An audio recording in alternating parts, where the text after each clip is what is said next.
So hello and welcome back to my channel never stop learning. तो आप सभी लोगों का स्वागत है हमारे चैनल नेवर स्टॉप लर्निंग पे।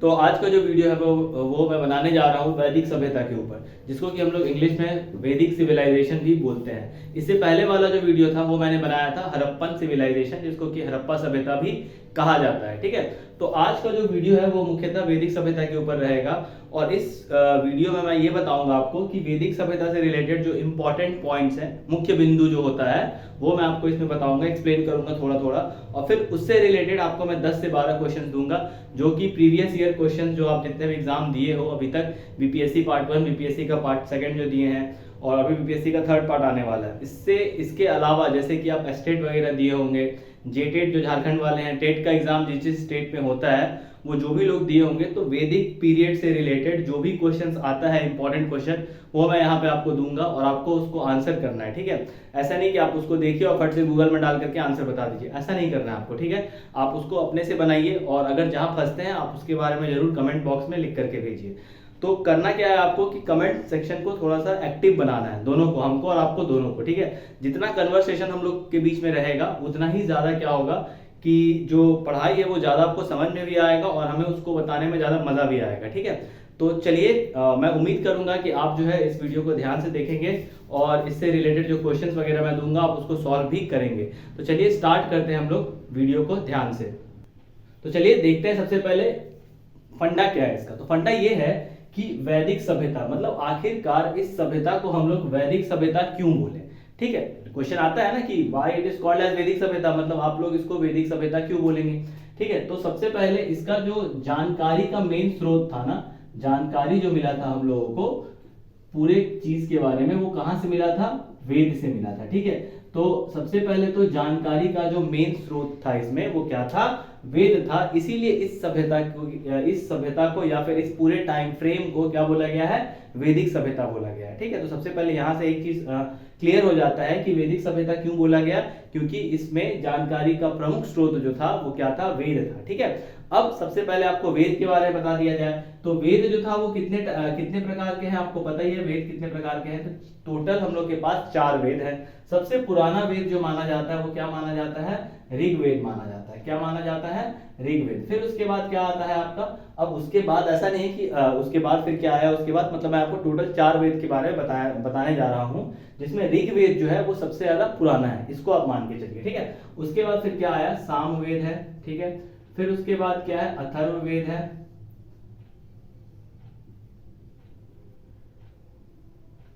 और फिर इसके बाद क्या आता है? यजुर्वेद।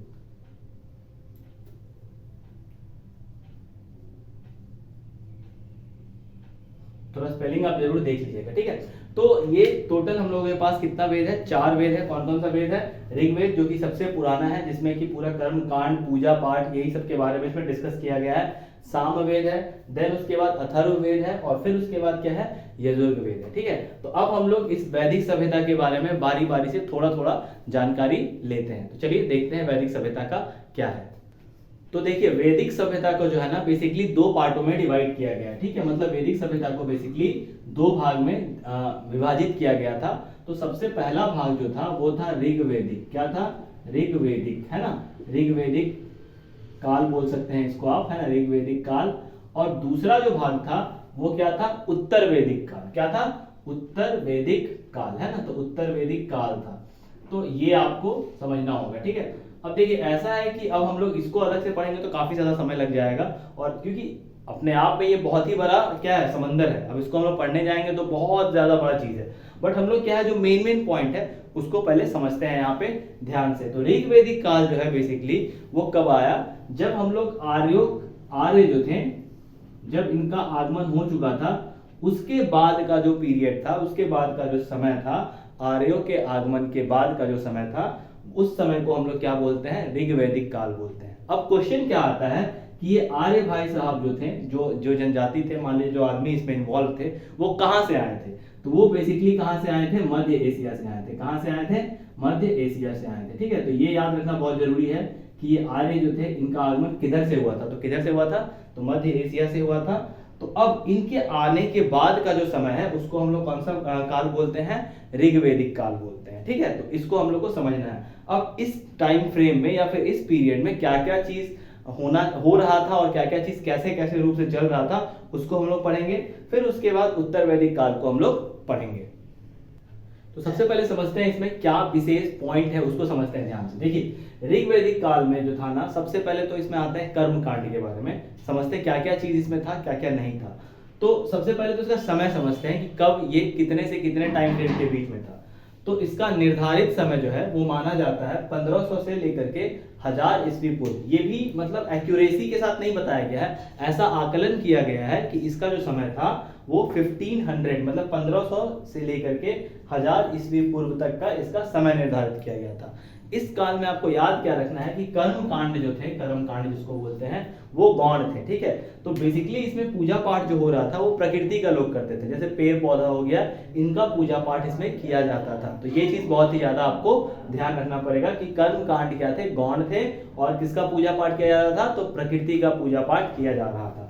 अच्छा, अब इसका तीसरा इंपॉर्टेंट पॉइंट जो है वो है प्रशासन, ठीक है। प्रशासन को थोड़ा समझना जरूरी है। अब देखिए प्रशासन का क्या सीन था इसमें, आपको ये मैं बता देता हूँ। जैसे देखो पहले क्या है ना, सबसे पहले एक घर है, ठीक है। तो घर के अंदर जो लोग होते हैं उसको उस समय क्या बोला जाता था, कुल। जैसे एक कुल होते हैं, 2 कुल होते हैं, 3 कुल, मतलब हम इस कुल के हैं, आप उस कुल के हो, ऐसा आप सुनते होंगे, जो बड़े बुजुर्ग हैं वो लोग बोलते हैं, ठीक है। तो उस समय सबसे छोटा इकाई जो था वो क्या था, कुल, ठीक है। अब आपके घर का जो मेन मेंबर है, जो मुख्य मेंबर होता था, उसको लोग क्या बोलते थे उस समय, कुलूप बोलते थे। क्या बोलते थे, कुलूप, ठीक है। तो मतलब घर का जो मेन आदमी हो गया उसको कुलूप बोला गया। अब बहुत सारे कुल को मिला करके क्या बना, ग्राम बना। क्या बना, ग्राम बना, ठीक है। और उसके बाद बहुत सारे ग्राम को मिला करके क्या बनता था, जन बनता था। क्या बनता था, जन। जन बनने के बाद फिर क्या हो जाता था, बहुत सारे जन को मिला करके क्या बनता था, विष बनता था। क्या बनता था, विष, ठीक है। और फिर बहुत सारे विष को मिला करके क्या बनता था, ये वो वाला विष मत समझ लीजिएगा, पीने वाला, ये विष हो गया।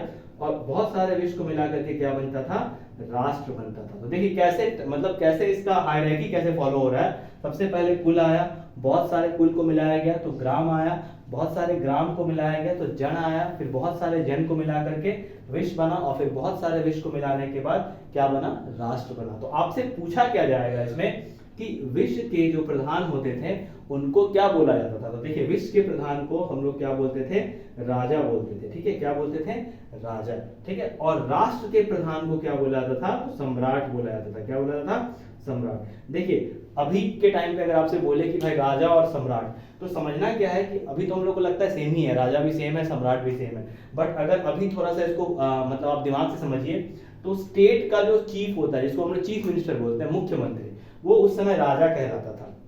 और नेशनल का जो चीफ होते हैं, जिसको हम लोग प्राइम मिनिस्टर बोलते हैं, वो सम्राट कहलाते थे। इस रेस्पेक्ट में समझिएगा तो ज्यादा बेटर समझ में आएगा, ठीक है। ग्राम का जो मेन आदमी होगा वो क्या कहलाएगा, मुखिया कहलाएगा। जन का जो मेन आदमी होगा वो क्या कहलाएगा, प्रधानमंत्री कहलाएगा। मतलब प्रधान सेनापति कहलाएगा, नॉट मंत्री। उस समय मंत्री वाला सीन नहीं था, तो प्रधान सेनापति। तो ऐसे ऐसे करके ये क्या चला था, एक हायरार्की फॉलो किया गया था, ठीक है। तो प्रशासन यहाँ पे आपका क्या था, ऐसे ही फॉलो किया गया था। किस टाइम फ्रेम में, ऋग्वैदिक काल में फॉलो किया गया था। अब आते हैं आगे और देखते हैं कुछ और बिंदु को। तो आगे बढ़ने से पहले ना एक यहाँ पे करेक्शन है, उसको थोड़ा ध्यान से देख लीजिएगा। ये थोड़ा सा जगह का हेरा फेरी हो गया, मतलब एक स्टेप हम लोग इसको क्या किए हैं, जन जो है ना पहले नहीं आएगा, पहले विष आएगा, ठीक है। तो ग्राम के बाद का जो स्पेस था ना उसको विष बोलते थे, और बहुत सारे विष को मिलने के बाद क्या बनता था, एक जन बनता था, ठीक है। और बहुत सारे जन को बनने के बाद, मतलब बहुत सारा जन जब एक साथ जमा होता था तब वो राष्ट्र कहता था। तो आप यहाँ पे थोड़ा सा करेक्शन कर लीजिएगा, ठीक है। जन के जो है हेड को राजा बोला जाता था, मतलब उसके जो प्रधान होते थे उसको राजा बोला जाता था, और राष्ट्र के प्रधान को सम्राट बोला जाता था, ठीक है। तो इसको थोड़ा सा आपको ध्यान देना होगा। जो चौथा बिंदु है इस चीज के, इस कड़ी में, वो बहुत ही इंपॉर्टेंट बिंदु है, वो है धर्म। मतलब आपको ये समझना है इसमें कि किस टाइप का पूजा पाठ पद्धति था। तो सबसे पहले तो ये समझना है इसमें कि कर्म कांड गौण था, जो मैंने आपको पहले ही बता दिया था। तो इसी को थोड़ा और एक्सप्लेन कर लेते हैं। इसमें प्राकृतिक शक्तियों की पूजा की जाती थी, ठीक है। प्राकृतिक शक्तियों मतलब नेचुरल जो भी चीज था उसको, है ना। इसमें मूर्ति पूजा नहीं होता था, इसमें मंत्रोच्चार नहीं होता था, इसमें मतलब क्या बोलते हैं आपका, जैसे यज्ञ वगैरह होता था, वो सब नहीं होता था। हाँ, बट इसमें क्या एक इंपॉर्टेंट चीज था, भूत पिशाच राक्षस ये सब चीज का जो है ना इसमें जिक्र आया है। किस काल में? ऋग्वैदिक काल में ये चीजों का जिक्र आया है। तो आपको इस चीज को समझना होगा कि कर्म कांड जो थे वो गौण थे, प्राकृतिक शक्तियों की पूजा की जाती थी, प्राकृतिक शक्तियों को ही इसमें माना जाता था। उसके बाद पूजा पाठ, मंत्रोच्चार, यज्ञ वगैरह ये सारे चीज नहीं होते थे इसमें। और भूत पिचास या फिर जो भी दैत्य वगैरह का जो कहानी था इसमें काफी ज्यादा प्रचलित हुआ करता था। तो ये था मोस्टली ऋग्वैदिक काल के बारे में 4 इंपॉर्टेंट जानकारी। अब हम लोग इससे कुछ क्वेश्चंस को लेते हैं जिसको आपको सॉल्व करना है, और मैं ये क्वेश्चन अभी बताने जा रहा हूं। तो चलिए आइए अब देखते हैं कुछ क्वेश्चंस। तो आइए अब हम लोग देखते हैं कि क्वेश्चंस क्या क्या थे। तो क्वेश्चंस आपको मैं दे रहा हूं और आपको ध्यान ये रखना है कि इस क्वेश्चन को जो है ना आपको इसके आंसर्स नंबर, जैसे मैंने क्वेश्चन नंबर 1 दिया है तो आप 1 का आंसर लिख करके इसमें से जो भी आंसर है आप हिंदी में लिख सकते हो, इंग्लिश में लिख सकते हो, ऑप्शन लिख करके हमें कमेंट करना है आपको, ठीक है। तो इसको आप ध्यान रखिएगा। ये करने से क्या होगा, इससे हमें पता चलेगा कि आप इस क्वेश्चन को कर रहे हो।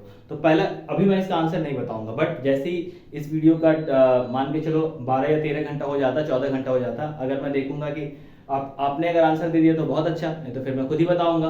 तो आपको कोशिश क्या करना है कि सारे का आंसर देना है। तो सबसे पहले पहला क्वेश्चन देखते हैं, किस वेद में जुदाई, माया और वशीकरण का वर्णन है? मतलब जुदाई, माया और वशीकरण, देखिए मैंने ऑलरेडी बताया हुआ है कि ऋग्वैदिक काल में क्या चीज देखने को मिला था, ये भूत पिचास, जादू टोना, ये सब देखने को मिला था। तो इसीलिए अब इसमें पूछा जा रहा है कि किस वेद में जुदाई, माया और वशीकरण का वर्णन है। अगेन वेद वही है, 4 वेद है, ऋग्वेद, यजुर्वेद, अथर्ववेद, सामवेद। तो आपको चारों में से कोई एक आंसर आपको देना है। वो क्या होगा आपको लिख करके बताना है कमेंट सेक्शन में, ठीक है। अब अगला क्वेश्चन क्या है, आर्य शब्द इंगित करता है। आर्य, मैंने बताया था कि मध्य एशिया से आर्य आए थे, ठीक है। उनके आते ही जैसे आर्य आ चुके थे जब हम लोग के इधर साइड मतलब इंडिया में, तब वहां पे ऋग्वैदिक काल स्टार्ट हुआ था। तो ये आर्य किस चीज को डिनोट करता है, इंगित करता है, ठीक है। तो नृजाति समूह, ठीक है, ययावरी समूह, ययावरी जन, भाषा समूह या श्रेष्ठ वंश, ठीक है। किसको ये लोग डिनोट करते हैं, आर्य जो है वो किसको डिनोट किया जाता है? जैसे कि आप इंग्लिश में इसको आप पढ़ोगे ना तो ये आर्यंस बोला जाता है, इनको क्या बोला जाता है? आर्यंस बोला जाता है, ठीक है। सन ऑफ गॉड है ना, मतलब माना जाता है इसको कि ये मतलब भगवान के पुत्र थे, तो ऐसा भी माना जाता है इनको। तो आप इसमें से अब आप दिमाग लगा लीजिए, मैंने ऑलमोस्ट आपको आंसर बता दिया है, तो आपका आंसर जरूर हमको लगता है कि आपको पता चल गया होगा, ठीक है।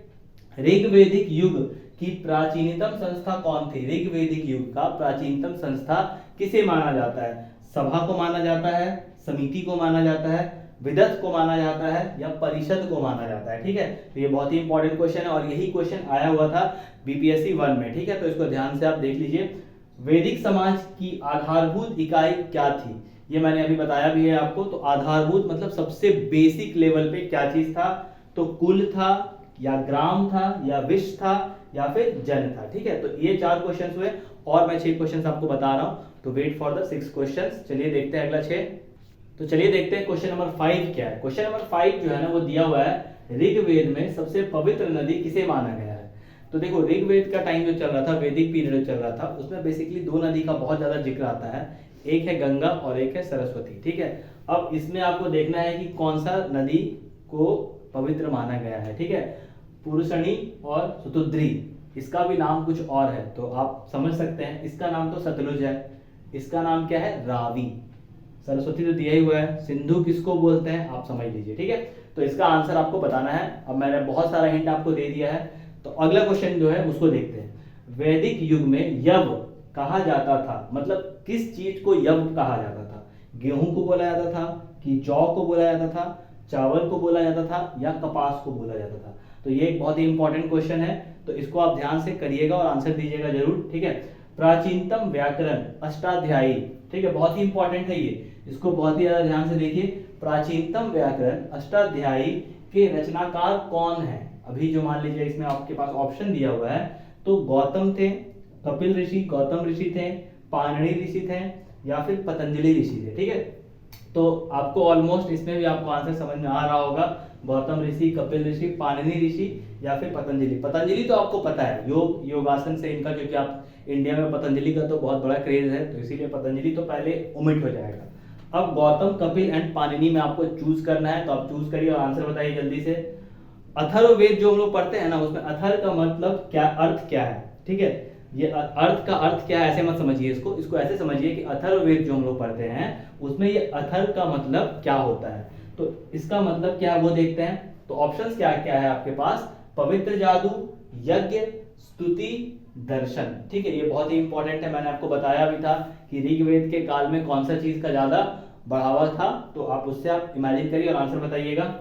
आदि काव्य की संज्ञा किसे दी जाती है? तो आपके पास 4 ग्रंथों के नाम दिए हुए हैं, रामायण, महाभारत, गीता, भगवत पुराण। इसमें आदि काव्य किसे माना गया है? तो वो आपको बताना है, रामायण को माना गया है कि महाभारत को माना गया है, गीता को माना गया है या भगवत पुराण को माना गया है। इसकी आपको आंसर हमें बतानी है। ठीक है, ऋग्वेद में अघन्य शब्द का प्रयोग किसके लिए किया गया है? तो सबसे पहले तो आपको यह समझना होगा कि अघन्य का मतलब क्या होता है। अघन्य का मतलब होता है कि जिसका वध ना किया जा सके।